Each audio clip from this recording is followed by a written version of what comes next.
मैं आग बुझाने आई हूँ. We are live now.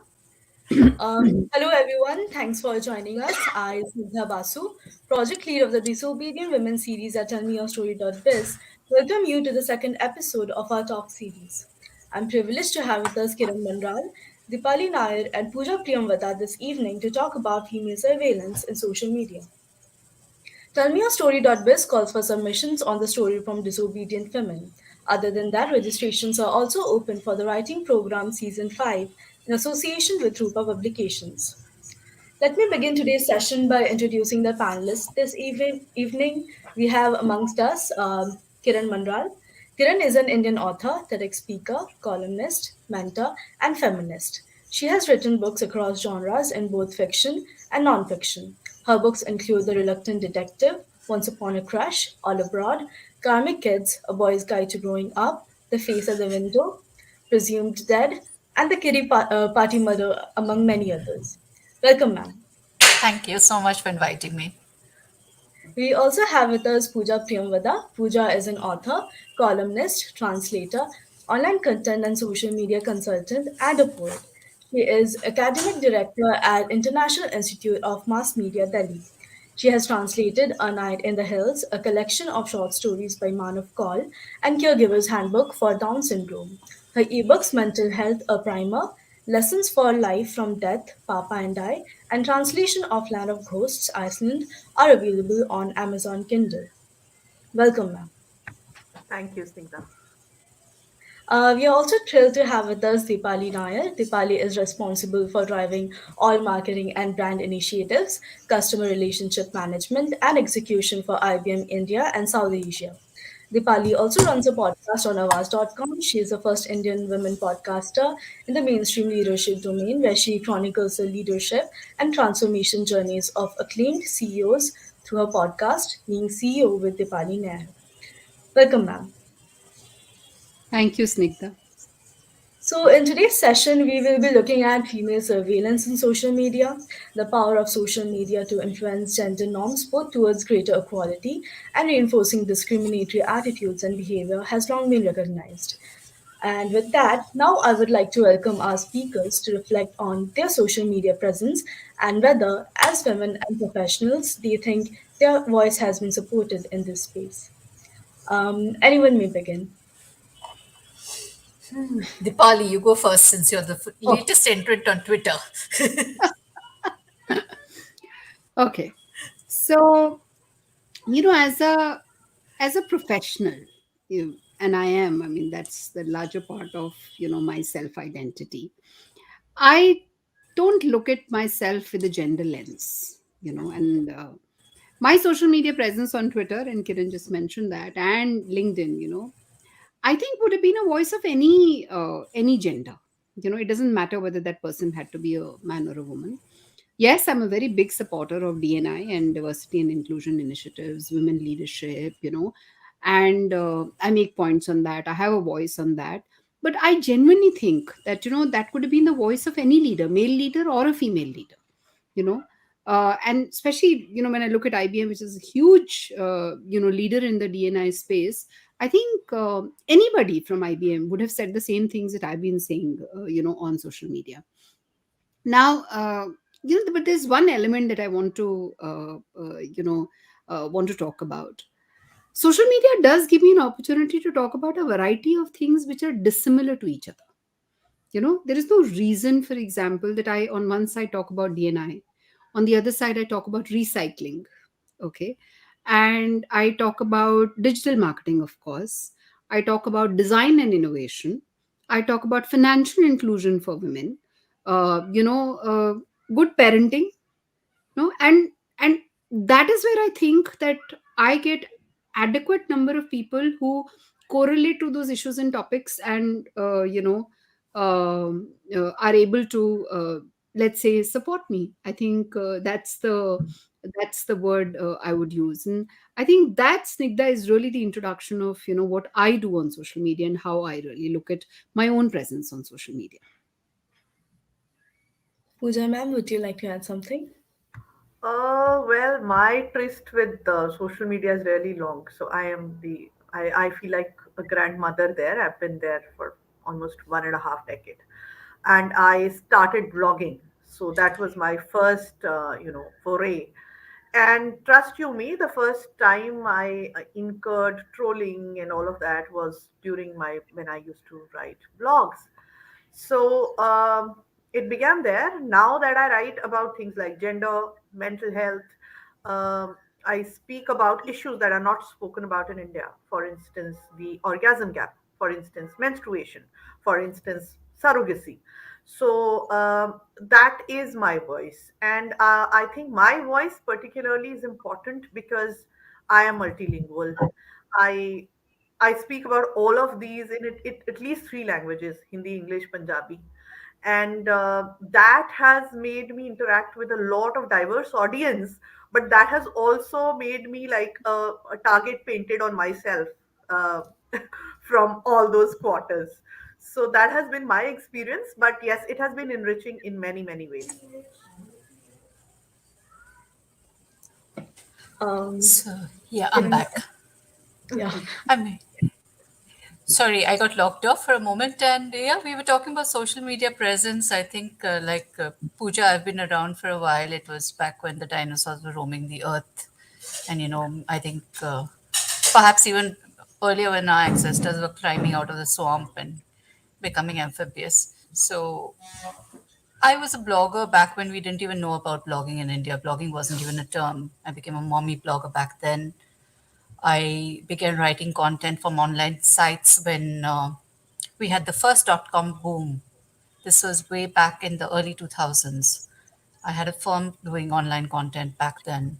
And since then, I've seen the internet grow to what it is today. And, the how the influencer culture has become so prominent today. It's been a very, very interesting journey. Has it shaped my voice? I think my mommy blogging gave me an audience. It gave me the courage to publish my first book, to move from freelance journalism into being a published author. It also gave me a space to voice my opinions. Then I found Twitter, and life has never been the same again. I found people who would listen to my opinions.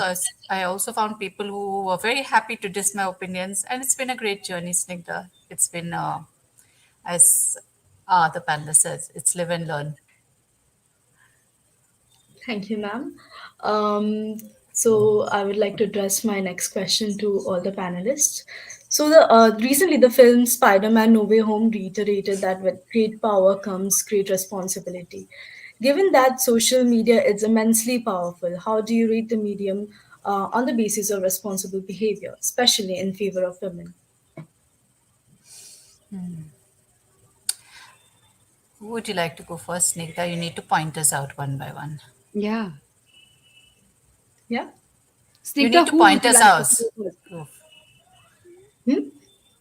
Who would you Sorry. like to take that question first, Snigdha? Pooja, ma'am. Okay, all right. So, yeah, I mean, with great power comes great responsibility, and this power also gives you a superpower of anonymity, which, unlike a lot of us who've been very public and there with our real names and real identities and good, bad, or ugly, we've been writing that, as Kiran said. I mean, I also started in 2003, 4, and ever since I've written with my own name, own identity, own picture, and being trolled for it even within families at times. But it gives that power of anonymity to a lot of people, which is good in a way, because in my space especially, when I do mental health or when I do sexual wellness. And a lot of times when people are anonymous, they speak much better, they share much better, they feel more safer. But on the other hand, that anonymity can be used other way around also. That is what is being used to make the cyberspace so unsafe for women, because we have these faceless, nameless groups of people who then make it very difficult for women, especially, to even survive there. So, social media then gives you that power. And of course, it's not being used responsibly because everybody has an internet connection, which is supposedly cheaper than a lot of other things, and definitely much more accessible than using your brain or using a little more sensitive language. So anybody who can afford a smartphone and an internet connection can type anything to anybody without any logic or reason. You have no stake in the issue, but just for the sake of it. And that is the power that internet has placed into the hands of each and everybody. And unfortunately, a lot of people don't use it very responsibly. Deepali ma'am, would you like to add something? I was going to say let Kiran go first. On Spider-Man and responsibility and authority. Kiran, you're on mute. I'm sorry, there's a bit of chaos happening here. And yeah, on power and responsibility, I don't think there is power on the internet. There is a lot of opinion on the internet, and there's a lot of disinformation on the internet, and there is a lot of herd behavior on the internet. There is this whole new thing called wokeism, also, which is like running around unfettered on the internet. So, would there be responsibility? No, none of this points to responsibility. This points out to some sort of a herd behavior mentality that we're all guilty of at some point. I wouldn't blame anybody. Some of us just have fewer filters than the others. So, you can just see what has happened recently when we've had your silly deals and your the bully uh, auctions that were happening of women from a certain religion.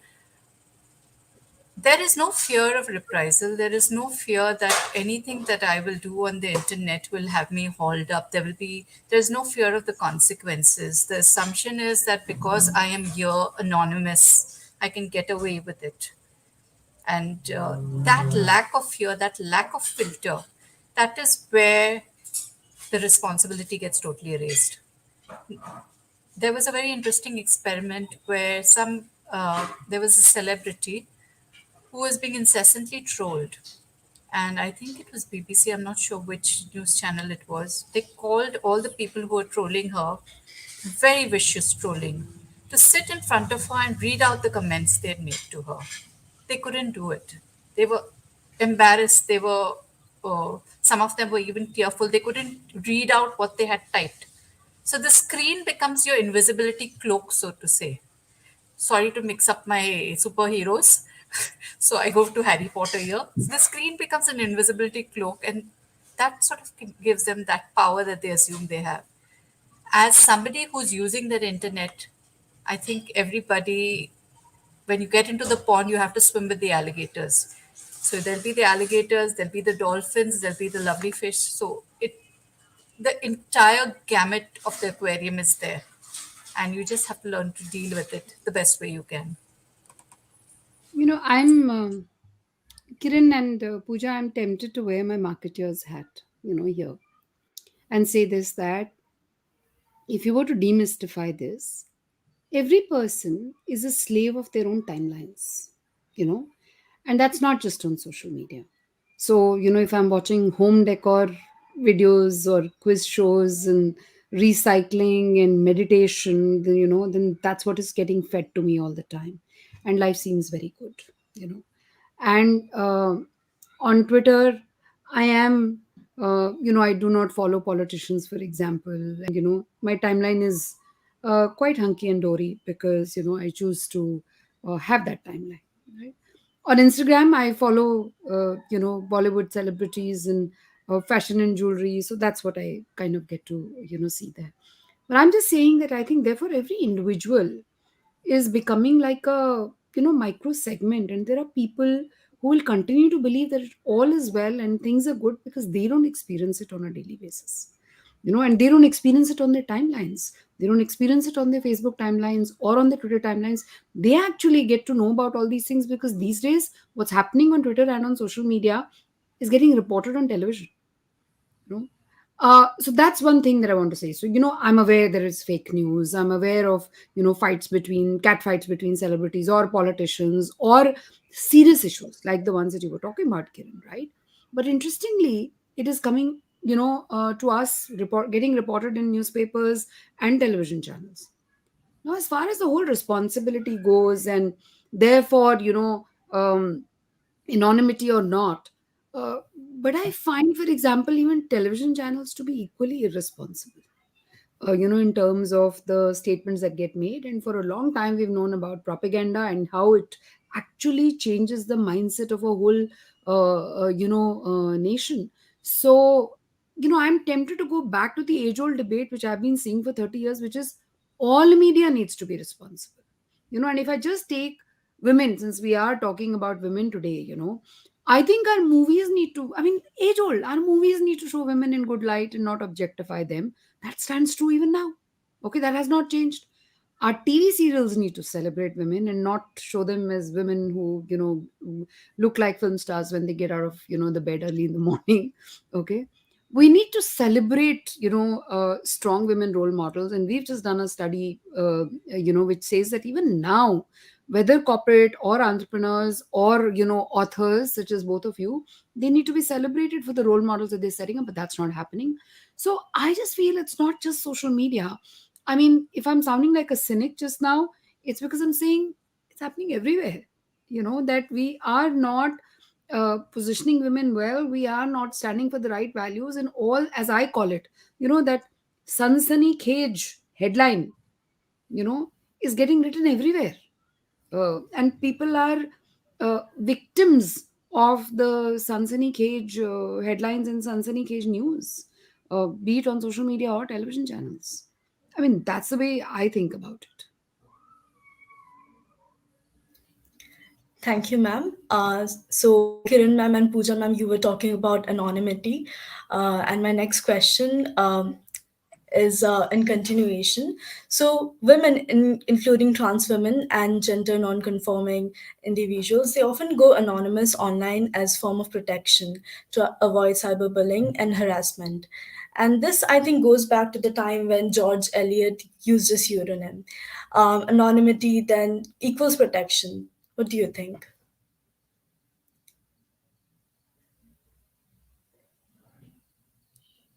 Who should go first, Snigdha? Pooja, ma'am? Okay. So yeah, I mean, when I heard that question, the first thought that came to my mind was the Bronte sisters and how women in that age had to use, pseudonyms. And so many times women have been, and as Virginia Woolf famously has said, that for most of history, Anonymous was a woman, and that is happening even today. So what is the cost of having a voice then? What is the price that that woman is paying to speak her mind? It's anonymity. For instance, somebody like me, I have a public presence ever since, and I use my name and everything.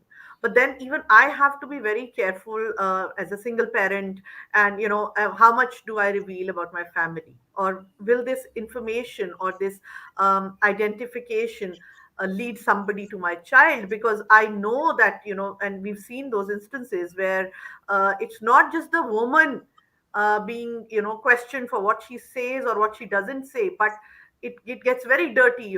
Kids are dragged into it and parents are dragged into it, and so that's very I find it very, disencouraging, in the sense that, of course, in my mental health spaces also, a lot of times I see a lot of people want to share, but they want to remain anonymous.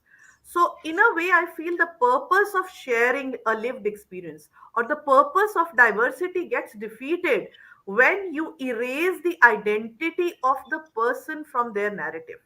The narrative is there, the story is there, but you have erased their identity from their narrative, and you made them some person X, or that one variable that could be anybody. And that also, I think lessens the authenticity of some of those stories for a reader, for me as a reader, because I will not relate to that person who is anonymous. And this happens a lot to me on social media personally, when somebody has put a honoric picture, or they have a very honoric name. They might be a real person who is doing it for their own reasons, which is justified, but I am unable to relate to them. I'm more able to relate to somebody like Kiran, whom I've known like Kiran Manral ever since, and and we relate on a very different level. Whereas if it was an anonymous editor G, I would not be able to relate to her as well. Yeah. Kiran, ma'am? You're on mute, Kiran. Yep. Sorry, I keep forgetting. So that's a very interesting point, Pooja, that you made, about not being able to relate to anyone when their story is anonymous. And while the stories are important, the fact that you don't have a face or a name to put to that story makes it lose its credibility to a certain extent, makes it a little doubtful as to whether it's an original story, an authentic story, or a story somebody just made up out of the top of their head. And while they may be very brave stories and real stories, there's always that nickel of doubt that remains. So, but I do understand why some people may not want to come out completely and why some handles may choose to stay anonymous and why. I mean, we had back then when we were blogging, we had Meenakshi Madhavan who blogged already, who blogged under M, and she was M for the longest time. And then she came out and she wrote this lovely blog about being a single girl in a big city. But her experiences were universal. Her blog got so liked so much, and she eventually, I mean, everyone knew who the blogger was.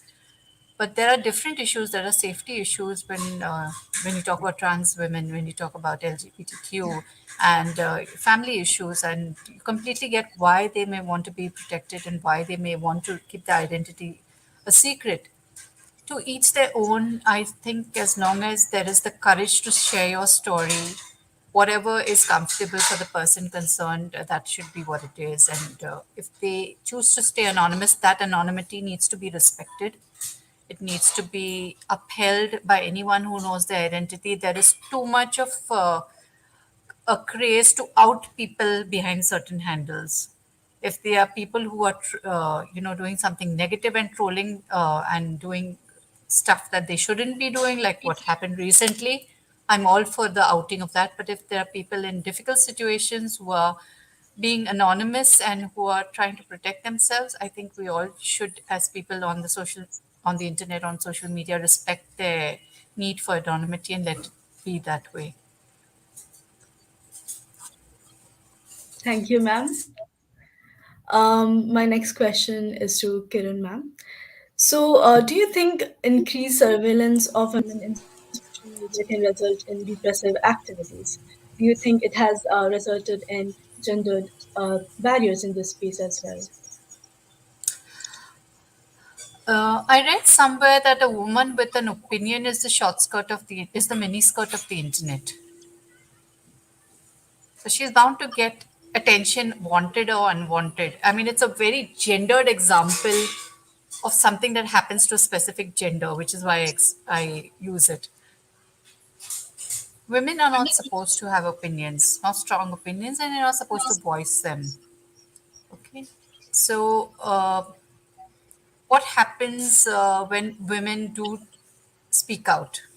I do know, and I can say this for myself, and I can say it for a lot of women I know who have been very vocal about political issues in this country, who have toned down what they say, who have who have deliberately backed down because you don't want to get up one fine morning and find 10,000 comments abusing you.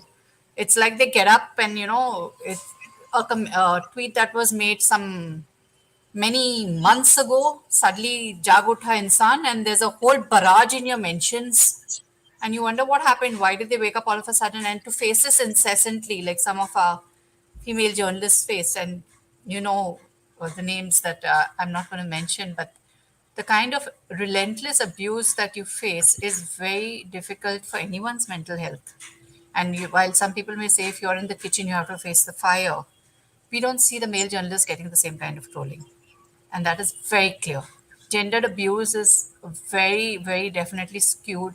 But internet trolling is definitely skewed towards a certain gender, and that's the female gender. Male gender doesn't get so much of abuse and so much of violent sexual abuse.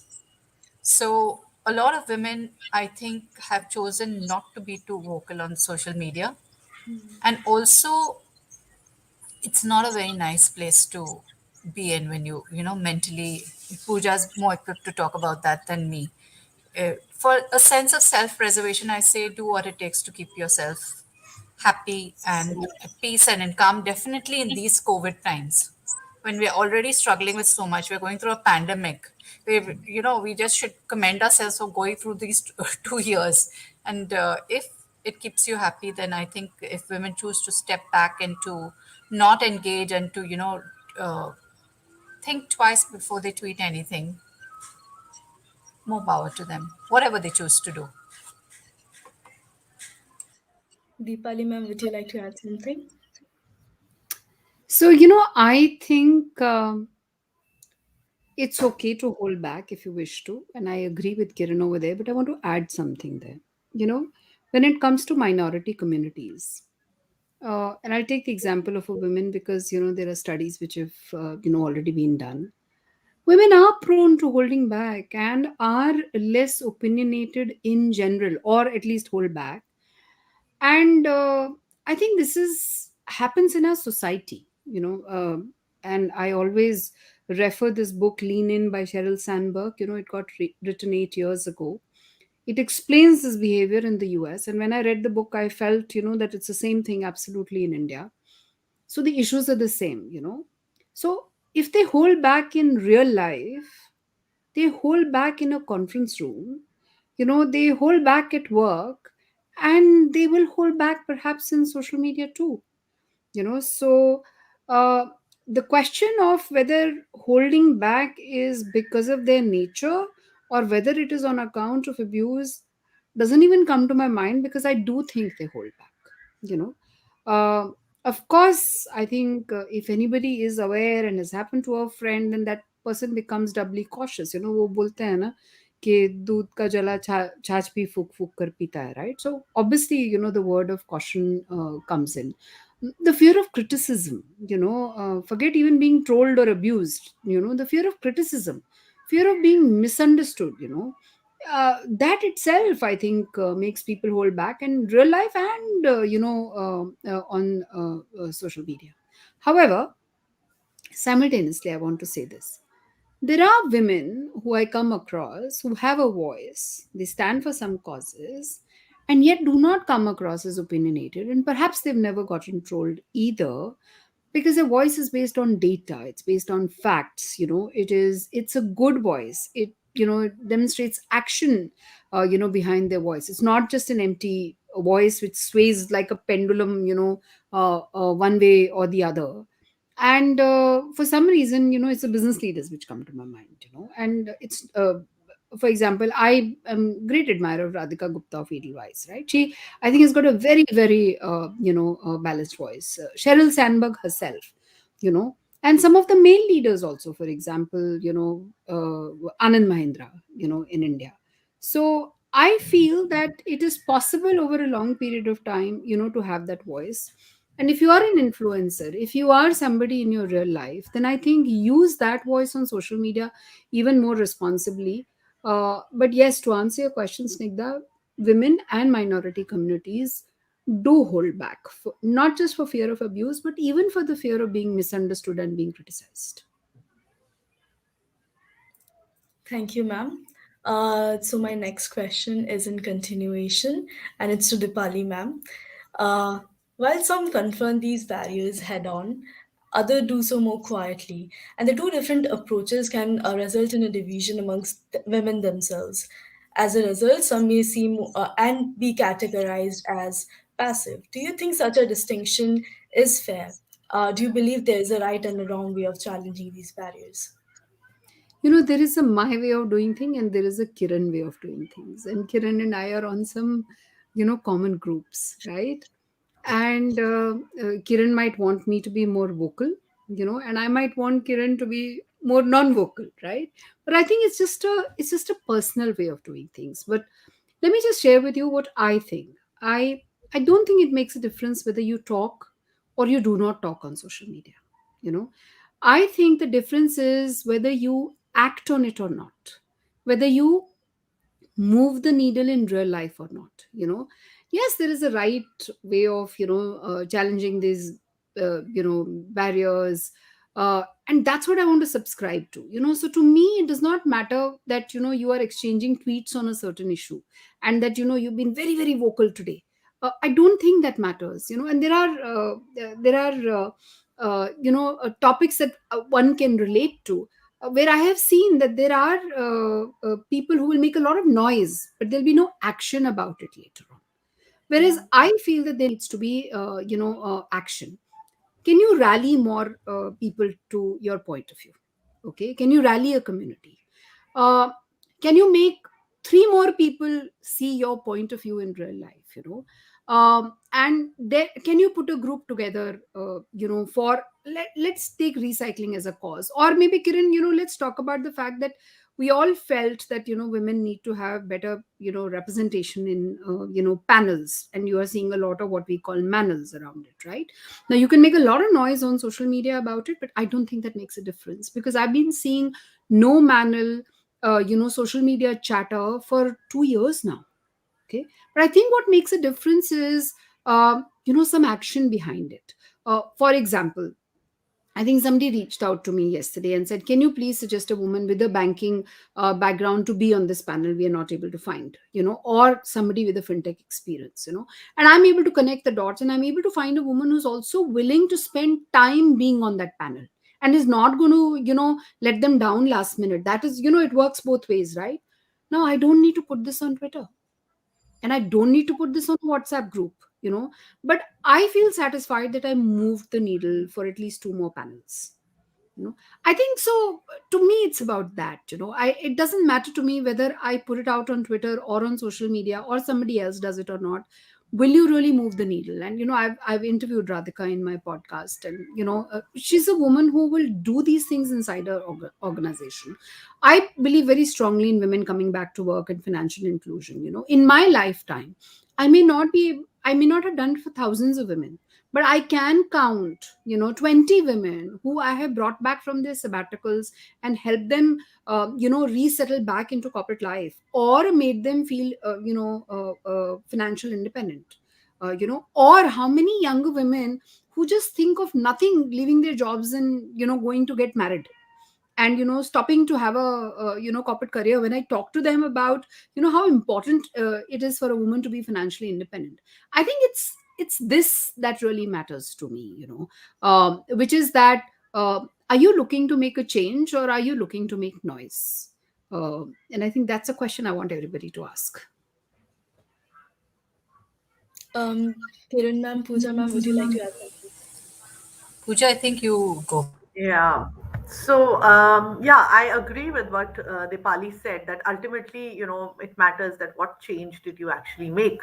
But as far as mental health in India goes, I think ever since we started getting together and getting all our voices together as a community on Twitter, we did make a huge change in a lot of ways. The discourse about mental health in India, It's the way it changed. was being reported in the media, the way even our senior journalists used to speak about mental health, and also during the pandemic, especially the way we could organize, mental health support for people who needed it.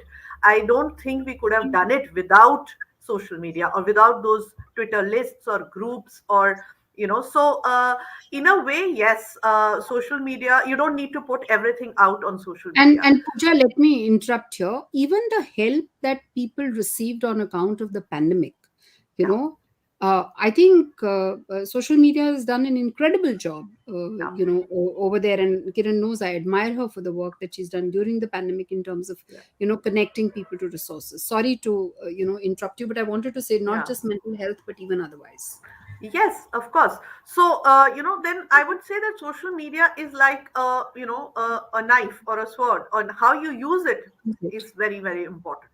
So, whether you're using it to, really harm somebody, or whether you're using it to further cause properly, or, using the power that it gives you properly, that also matters.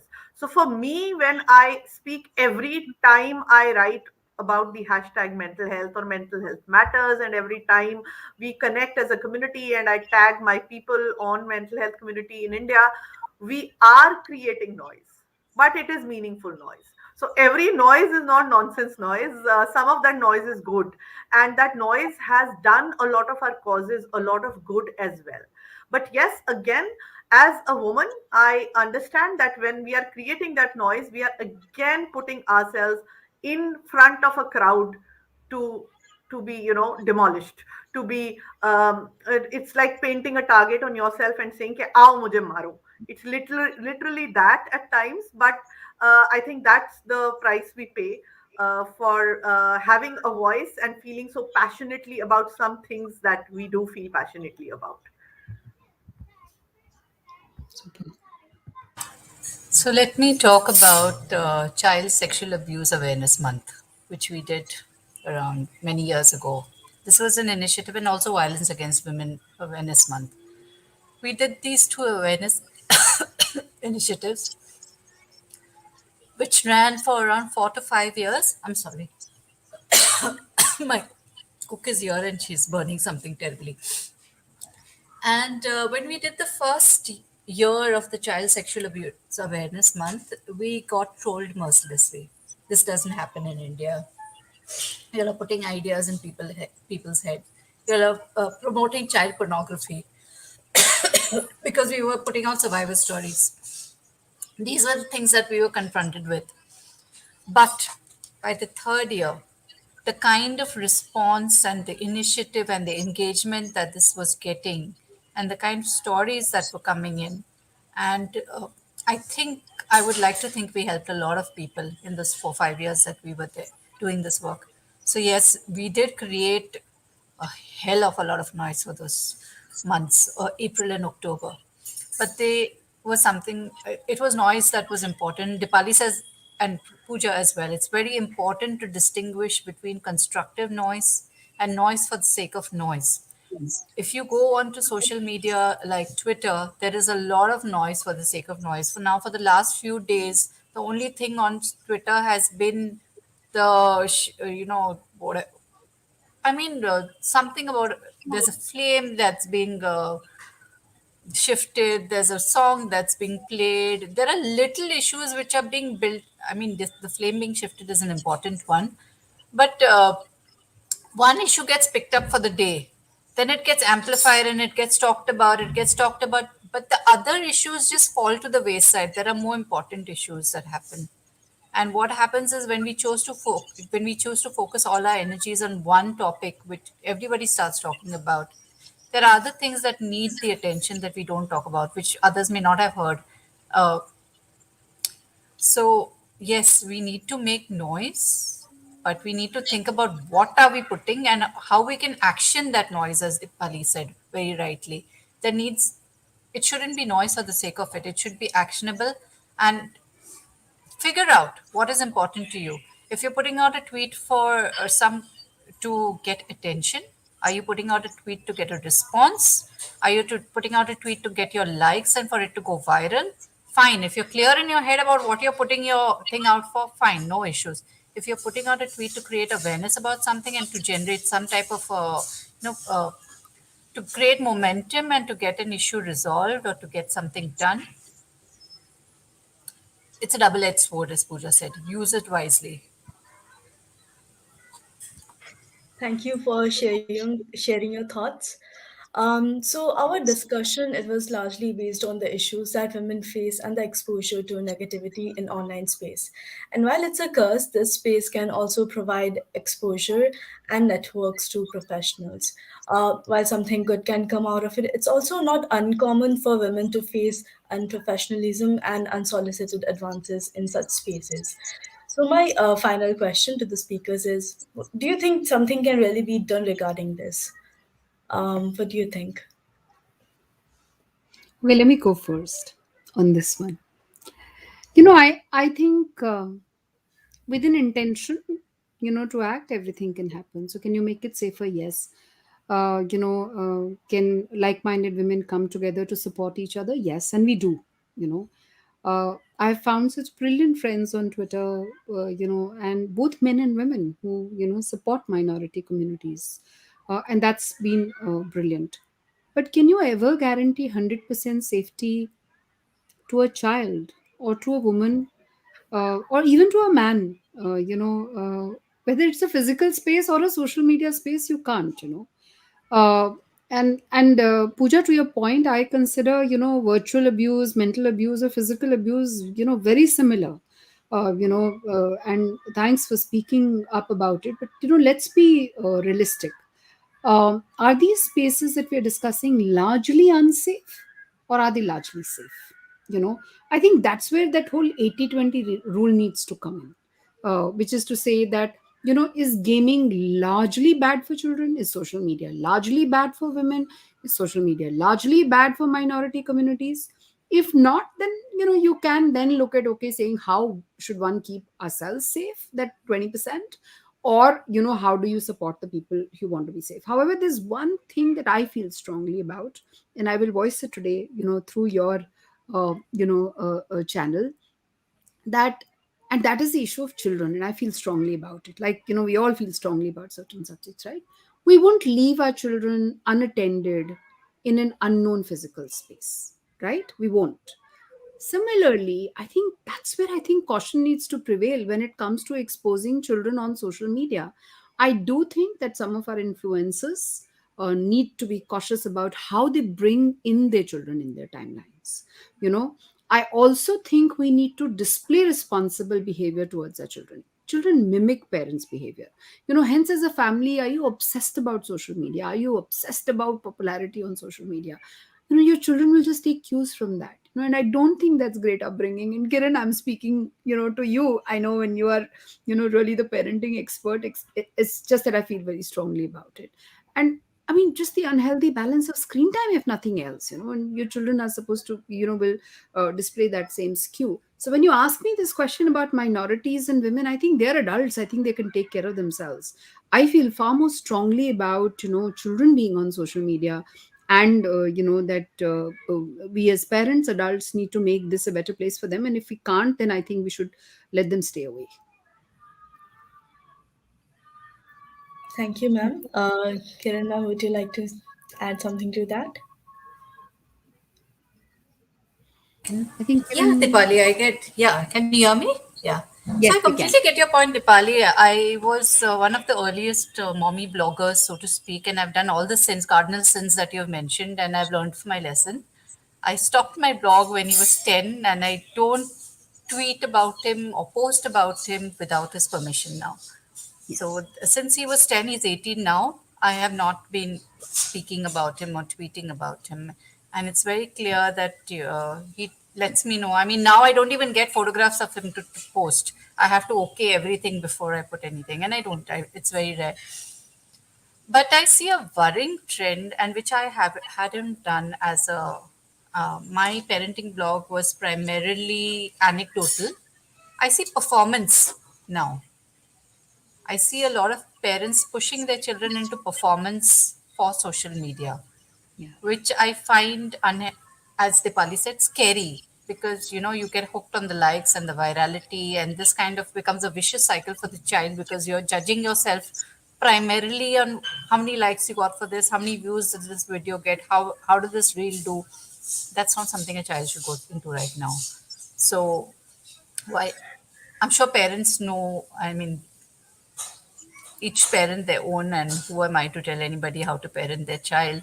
But there needs to be more to bolster their self-esteem than social media likes and virality, is what I say. There has to be something more substantial. So I've been through the phase where people have recognized Krish at airports and says, "Are you the brat?" And it came as a shock to me because back then it was we didn't really realize the dangers of the net, and we woke up to it pretty late. But now one knows, and one puts out a very curated feed of one's family on social media. We're absolutely. there, but we're not all there. It's a curated feed, Yeah. and I think that's what every parent should look at. Honestly, to be honest. Pooja, ma'am, would you want to say something? When Kiran was writing about her child and few years after her, I also started writing a lot about parenting and my child. But I have been very clear on consent ever since she was very young. So everything was asked. And I know, I mean, again, somebody can question, how can a 5-year-old judge whether her photo should be somewhere or not? But the malice is larger than social media. I see all these talent shows where children Mm. mimic all these vulgar moves on film songs, and a lot Yes. of parents and grandparents and everybody is applauding that. So how is that not wrong? Whereas, again, as Kiran said, a curated feed or what could be important in a way to bring social change can always be good. For instance, I think I did a lot of posts about my daughter and her experiences with menstruation, with her permission, with her consent. And I explained to her that it is important that young girls like her remain fearless about it and remain shameless about it. And there should be no shame associated with getting one's period or speaking about it. And she understood it and she allowed me to write about it. And so it is, for me and Priyamvada, it has been a mutual thing. For instance, she's a theater person, so she once wanted to enact my fibromyalgia day, in her school play. And she said, but mama, it will be violating your privacy because I'll be showing how you get out of your bed, and how your aches and pains and everything. So will you be okay with it, because the whole school will be watching? I said, Priyamvada, I'm absolutely fine with it, because I want people to know about invisible disabilities. So again, how do you teach children? What do you teach? So the same thing for me, social media is a tool.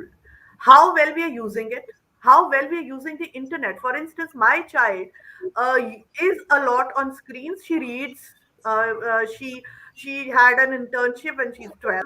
So, and she is not watching TV at all, but she reads. She interacts at a lot of forums where she speaks and she writes and she researches. She's an editor on her school's newspaper, so she researches for that. So how is the child using the screen now with the pandemic? You can't say no to screens. You just can't. You cannot say that, okay, smartphone nahi milega, tablet nahi milega. You cannot. But how is the child using that screen time? That is also important. I have seen 1 year old jiski mummy कहती है ये खाना नहीं खाता अगर phone नहीं दो. So I don't understand that. चाहे वो उसको भक्ति भजन ही सुना रहे हो, but how is that ethical? So it is a very layered debate as to who is using social media and for what. Similarly, you see a lot of groups, so to say, or power groups, where and that is true for WhatsApp as well Facebook groups, where it is named something very fancy or a fancy cause, but actually it is just pure vanity. You scrub my back and I scrub yours. So sometimes even the causes get diluted if you're not clear about your intent and how you're using your voice. So that is, True. I think, that should be the crux. True. And I think, Snigdha, what's very interesting today is that I think Pooja, Kiran, and I are thinking alike on this issue of, children's exposure. Because why do I feel strongly about it? In fact, it's a very funny thing that my whole sensitivity to climate change and to recycling happened after I became a mother.